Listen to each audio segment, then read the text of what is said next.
Konflik di Selat Hormuz memanas setelah Iran menolak operasi Project Freedom yang dilakukan Amerika Serikat. Pengamat Timur Tengah Pizarro Ghazali Idrus berpendapat operasi Project Freedom sebagai upaya Amerika Serikat untuk memulai perang lebih besar kepada Iran.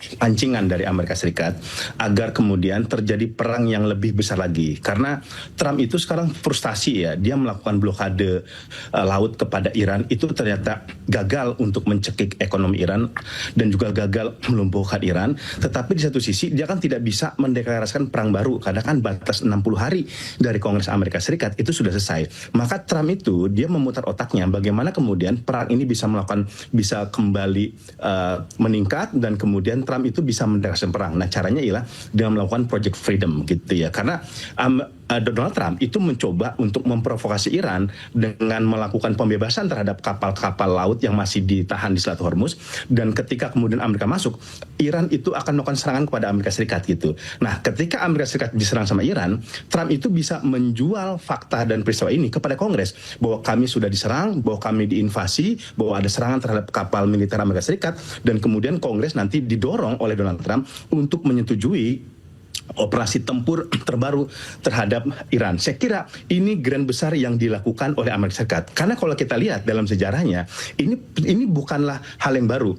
Tahun 64 ketika terjadi perang Vietnam ya dari Amerika Serikat terhadap Vietnam tahun 64, ini polanya hampir sama.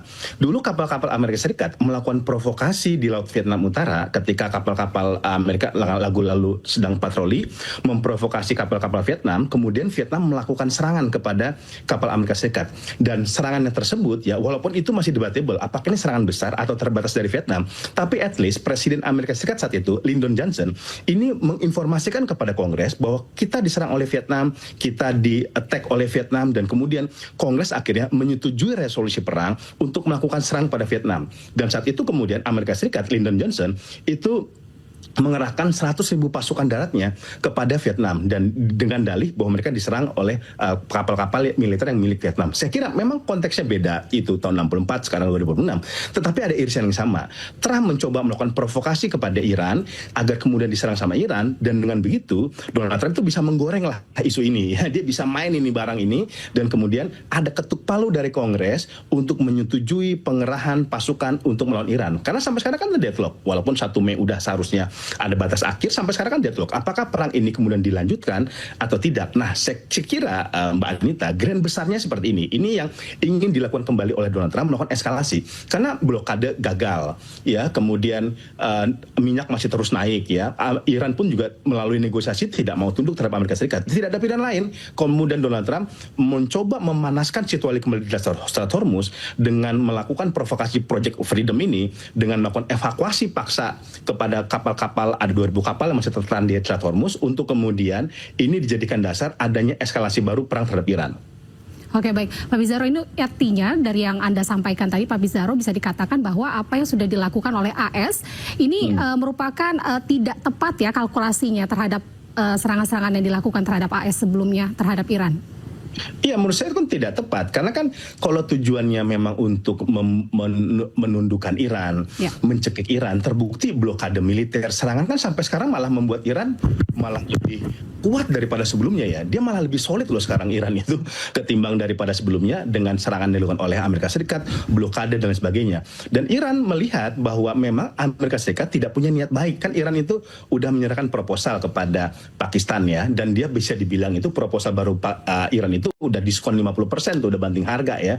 Dia ingin kemudian siap membuka Selat Hormuz, kembali membuka navigasi di Selat Hormuz, asal dengan syarat, gak simple menurut saya syaratnya, asal peperangan itu dihentikan gitu. Karena peperangan membawa kehancuran di mana-mana, termasuk Iran, negara Teluk, Amerika Serikat. Nah, kata Iran, yuk kita masuk ke negosiasi perundingan damai. Tapi kan problematikanya, Trump mengatakan proposal dari Iran it is unacceptable, itu tidak bisa diterima. Maka kalau kemudian selalu seperti ini deadlock. Makanya kan sekarang Trump itu kan frustasi sebenarnya. Dia sebenarnya masih membuka dua opsi ya, operasi militer penuh kepada Iran atau kemudian solusi diplomatik. Tapi problematikanya solusi diplomatik pun ini kan proposal yang diajukan oleh Amerika Serikat itu ditolak sama Iran. Kemudian proposal dari Iran pun tidak diterima oleh Amerika Serikat, karena yang jadi deadlock itu ini, Amerika Serikat tetap ingin masalah nuklir dari Iran itu dibawa ke meja perundingan. Sedangkan Iran mengatakan oke, itu dibawa ke meja perundingan, tapi itu nanti kita selesaikan dulu masalah Selat Hormuz. Nah, ini yang membuat Trump itu frustasi. Dia nuklir gagal didapatkan, kemudian Selat Hormuz itu juga masih ditahan oleh Iran, maka dia kemudian melakukan upaya Project Freedom untuk membebaskan kapal-kapal dari yang sedang tertahan. Itu pun juga menurut saya masih debatable. Caranya itu kayak gimana melakukan Project Freedom terhadap kapal-kapal itu? Contoh, ini ada 3 tafsir nih yang disampaikan oleh Amerika Serikat dan suka beda-beda. Pertama, melakukan evakuasi. Jadi dia masuk langsung ke Selat Hormuz, menyelamatkan kapal-kapal yang ada di sana untuk dibawa keluar kepada Selat Hormuz. Kedua, melakukan pengawalan militer. Jadi kapal-kapal dari Selat Hormuz itu keluar sendiri, nanti dikawal sama pasukan Amerika Serikat. Ada lagi tafsir yang ketiga. Tafsir ketiga dari Amerika Serikat itu ialah kemudian mereka hanya Sherlock titik koordinat yang dimana itu bebas ranjau laut yang itu aman dilewati oleh kapal-kapal Selat Hormuz. Nah, itu ada 3 tafsir. Tetapi at least kalau kita lihat kemarin ya, hari pertama penerapan Project Freedom itu sama sekali nggak ada kapal yang lewat dari Selat Hormuz ya. Dari 2.000 kapal itu sama sekali nggak ada yang lewat karena mereka mengatakan ini situasi belum betul-betul aman gitu. Belum ada prosedur bagaimana kami keluar secara aman karena kan itu masih disebar ranjau-ranjau laut oleh Amerika Serikat. Kalaupun Amerika Serikat mengatakan ini ada titik-titik koordinat yang aman ranjau laut, emang Iran itu tidak bisa kemudian menambah ranjau-ranjau baru di titik-titik aman itu. Kan bisa dengan sangat mudah bisa dilakukan oleh Iran gitu. Jadi sampai sekarang ini belum diimplementasikan karena Amerika Serikat sendiri juga belum tahu bagaimana caranya. Trump itu kan kayak menjual hanya menguji Iran doang. Ini bagaimana respon Iran kalau kita ingin melakukan Project Freedom ini, itu kan kemudian direspon oleh Iran bahwa upaya yang dilakukan Amerika Serikat itu sama saja pelanggaran kita senjata dan bisa membuat perang baru. Nah, ini yang kalau kita lihat, kalau tadi pertanyaan Mbak Anita ini akan menjadi eskalasi besar atau tidak, kalau kita lihat ini bahkan situasi udah lebih panas ketimbang 1 minggu sebelumnya, 2 minggu sebelumnya, karena Iran udah mulai melakukan serangan-serangan kepada kapal-kapal Amerika Serikat. Yes, itu dibantah oleh Amerika Serikat, tetapi menurut saya itu kan sangat mungkin dilakukan oleh Iran. Iran itu kan sekarang sudah siap siaga, dia bahkan seminggu sebelumnya udah ada drone-drone yang dilakukan, tembakan-tembakan drone yang dilakukan Iran untuk menembak kapal militer Amerika Serikat yang menahan kapal Toska-nya Iran gitu. Jadi kalau kemudian Iran melakukan serangan kembali kepada kapal-kapal Amerika Serikat itu sangat mungkin dilakukan karena kan jaraknya tidak begitu jauh seperti itu. Kapal tanker Iran lolos dari blokade Angkatan Laut Amerika Serikat dan tengah menuju ke Kepulauan Riau, Indonesia.